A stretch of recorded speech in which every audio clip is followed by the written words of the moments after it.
안녕하십니까 우아야. 이번 주에 나눌 내용은 사울이 여호와 하나님께 불순종하는 내용인데요.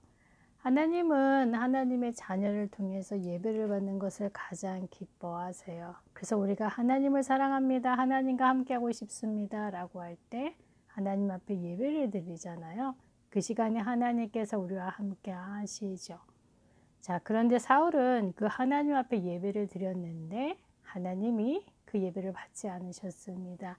결과적으로 그 예배는 하나님께 불순종하는 내용이 되어졌는데요.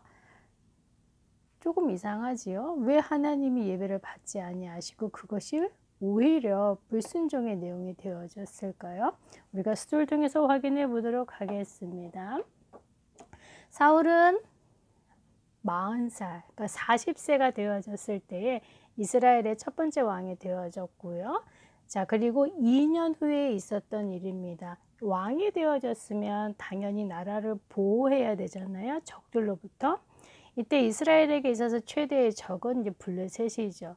그러니까 블레셋이 항상 이스라엘을 괴롭히고 있었고 언제든지 이스라엘과 전쟁을 할 그런 기세를 가지고 이스라엘을 위협하고 있었는데 사울은 왕이 되어졌으니까 준비는 해야 되잖아요. 그래서 세 군데 군대를 이렇게 준비했지요.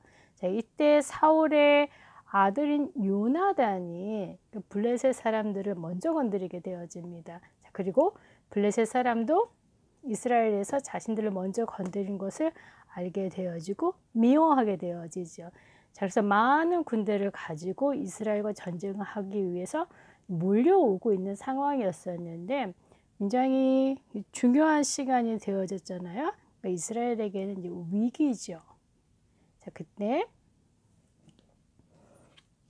이스라엘의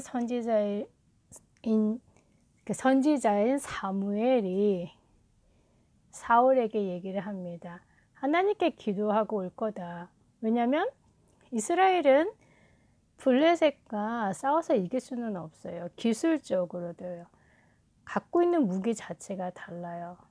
블레셋은 철 같은 강한 무기를 갖고 있었지만 이스라엘은 놋이나 구리, 그러니까 브론즈나 쿠퍼 같은 철하고는 비교가 안 되는 무기를 갖고 있었기 때문에 당연히 전쟁을 하게 되면 지게 되어져 있어요. 자, 그렇기 때문에 반드시 하나님께서 전쟁에 개입하셔야 되고 하나님이 이렇게 저렇게 하라 이제 알려주시죠. 그래야 사실 전쟁이 승리할 수 있습니다. 그래서 사무엘이 여호와 하나님께 기도하고 하나님이 뭐라 말씀하시는지 듣고 올 테니까 움직이지 말고 자 7일을 기다리라 라고 하지요. 자, 그리고 사무엘은 잠시 자리를 비우게 되어집니다. 자, 그런데 7일이라는 시간이 다 흘러갔어요. 자, 그런데 사무엘의 모습은 보이지 않고 블레셋은 점점 가까이 오고 있는 것이 이스라엘 사람들에게도 들려지게 되어지죠. 자, 그렇다 보니 사울 왕과 함께 있는 이스라엘 군대들이 이제 무서워서 도망가기 시작하는 거예요. 자, 이것을 지켜보고 있었던 사울의 마음은 어땠을까요? 다급하겠지요. 자신과 함께 힘을 합해서 블레셋과 전쟁을 해야 되는데 군인들이 도망가면 전쟁을 할 수 없잖아요. 당연히 지지요. 자, 너무나 급한 마음에 사울이 사람들이 움직이지 않도록 빨리 어떻게 이 전쟁을 해야 되는지 알고 싶은 거예요. 자, 그래서 얘기를 하지요. 화목제물과 그러니까 번제를 가져오라. 내가 그것을 하나님 앞에 드릴 거다 라고 하며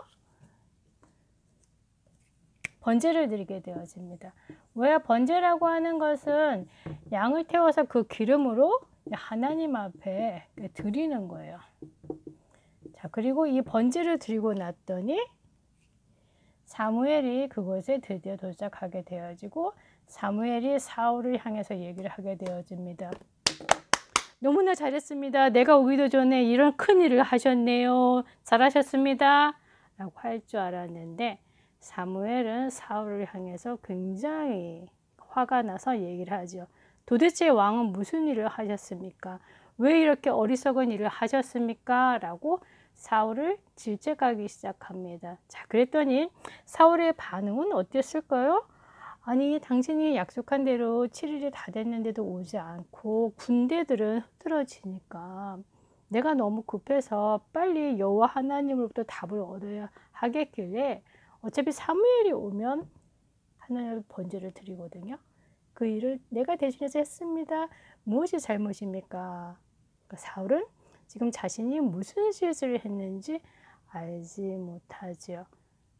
그래서 사무엘이 얘기를 합니다. 여호와 하나님께서 이제 왕의 자리를 폐할 것이다.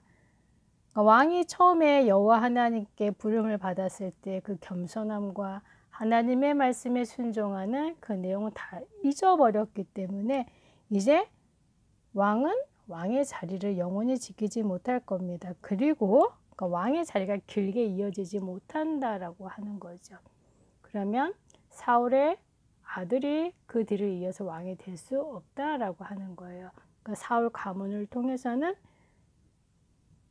왕의 자리가 연결되어지지 않죠. 자, 그러면서 사무엘이 하는 얘기가 이제 여호와 하나님께서는 여호와 하나님 마음에 합한 다른 왕을 세울 겁니다 라고 얘기를 합니다. 왜 어떤 질문을 하셨어요? 사울이 하나님 앞에 예배를 드렸잖아요. 왜 그런데 사무엘은 그것을 보고 사울이 어리석은 짓을 했다라고 했을까요? 다름 아니라 하나님 앞에 제사 예배를 드릴 수 있는 것은 제사장이 할 수 있는 거예요. 하나님이 제사장에게 주신 일이죠. 사울이 해야 되는 일은 아닌 거예요. 사울은 자신의 마음속에 내가 이 일 정도는 해결할 수 있지.